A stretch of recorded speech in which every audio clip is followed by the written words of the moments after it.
I froze in an interview once, completely blanked. The hiring manager asked me to walk through a decision I'd made in my portfolio. Super basic question.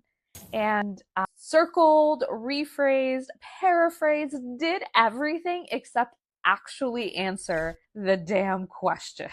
I walked out knowing I'd blown it. And for months, I told myself it was a confidence problem. Well, I was wrong. And today I'm showing you what content design interviews are actually testing for and why your beautiful portfolio probably isn't preparing you for it. Hi, I'm Roxana, founder of the Content Design Co., and I help writers build portfolios that actually get them hired as content designers. If you've ever walked out of an interview thinking, know this stuff, why couldn't I just say it? This video is for you. Let's get into it. Here's what we've been told. Build a good enough portfolio and you'll get hired. Better projects, stronger case studies, one more round of polish. I believed this for years and also spent those years not getting hired as a content designer because your portfolio isn't failing because it's not good enough. It's failing because it can't carry the weight of what interviews actually test.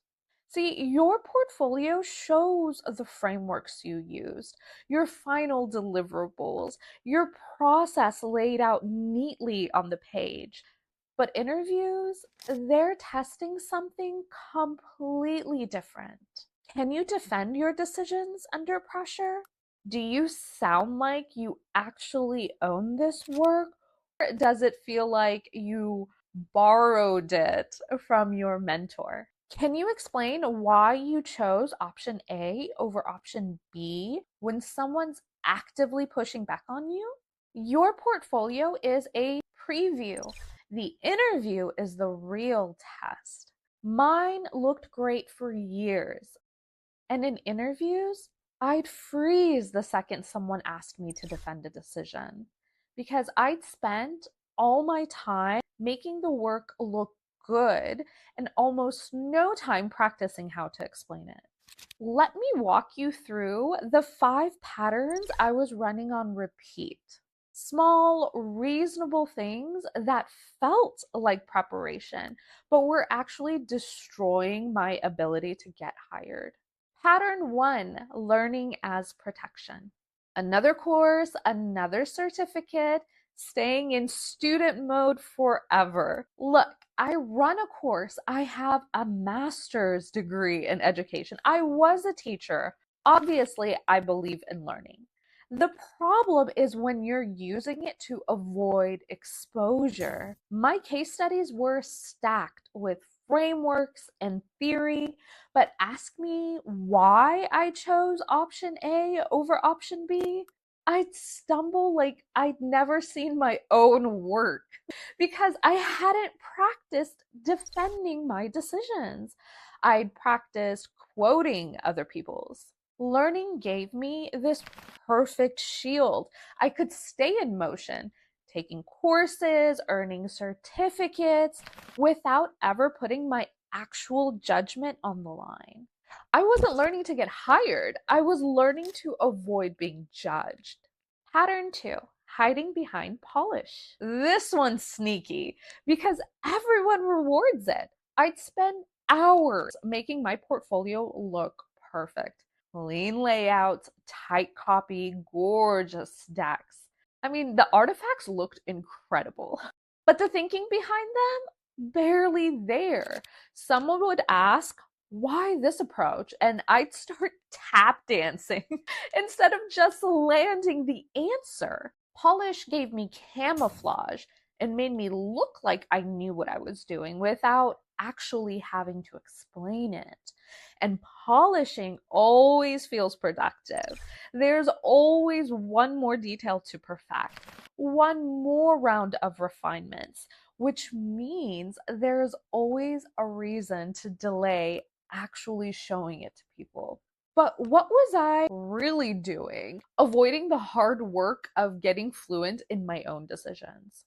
Pattern 3, outsourcing your judgment. Okay, important distinction.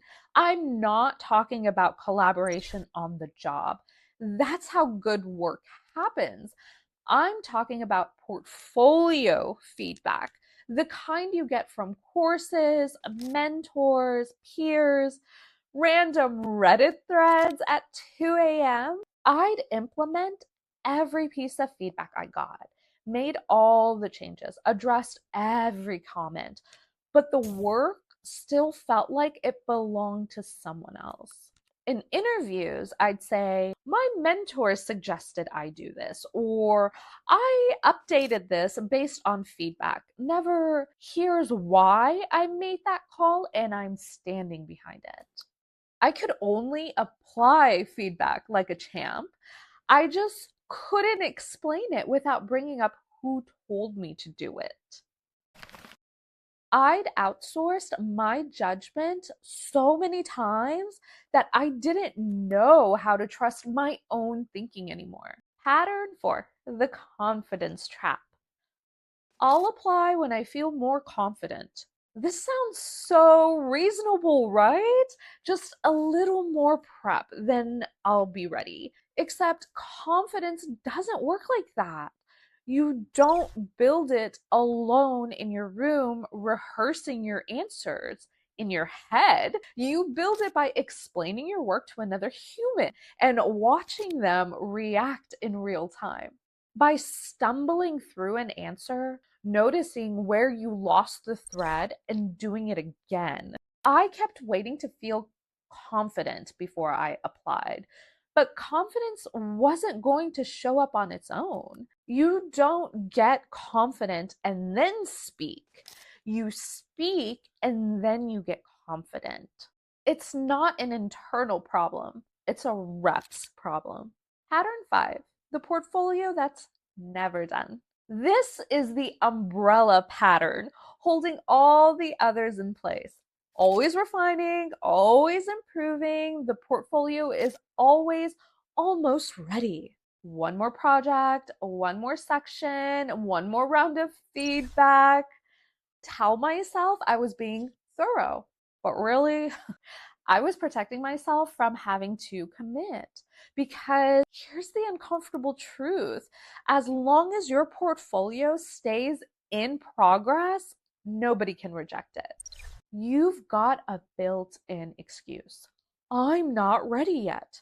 That feels safer than calling it done and hearing no.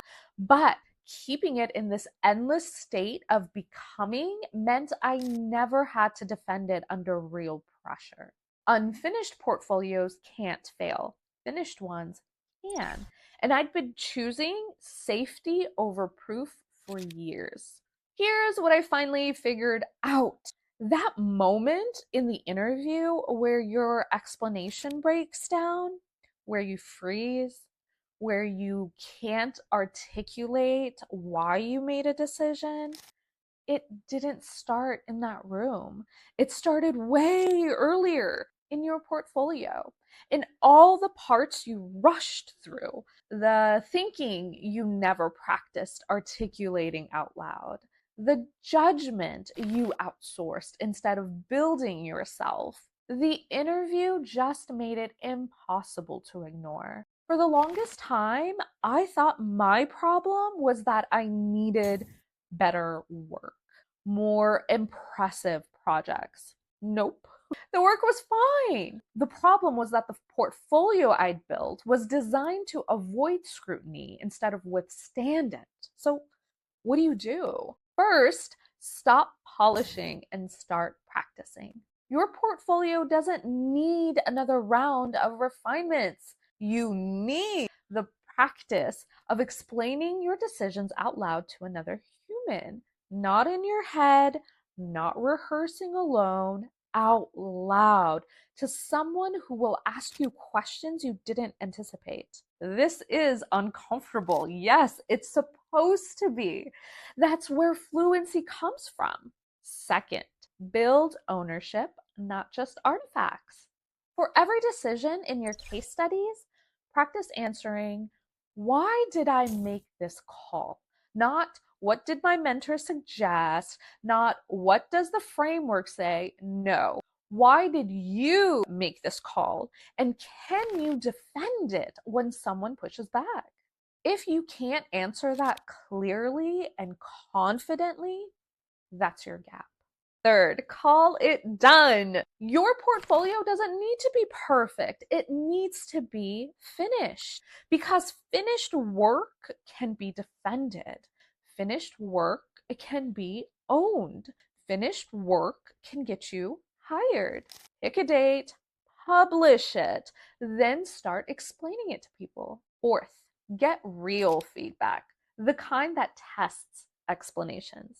Portfolio feedback on layouts and language is fine, but what you actually need is someone asking you to defend your decisions in real time. Mock interviews, portfolio reviews, where someone pushes back on your choices. That's where you build the fluency that shows up in interviews. Look, if any of this is hitting close, you're not alone. These patterns don't mean you're lazy or behind. They mean you've been protecting something that actually matters to you.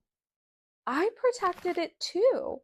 But here's what I wish I'd understood sooner. The gaps that show up in interviews already there. The interview just makes them impossible to ignore. You don't need a better portfolio. You need a portfolio that prepares you for what interviews actually test. If you want help with that, I've got a free portfolio checklist that covers what hiring managers are actually looking for. Links in the description below. And if you want to go deeper, check out my courses, also down there. But either way, stop waiting to feel confident. Stop polishing. Stop hiding in learning mode. Call your portfolio done. Start defending it. Build the fluency that actually gets you hired. I'm Roxana. This is the Content Design Co. If this helped, hit that like and subscribe button. See you next week. Bye.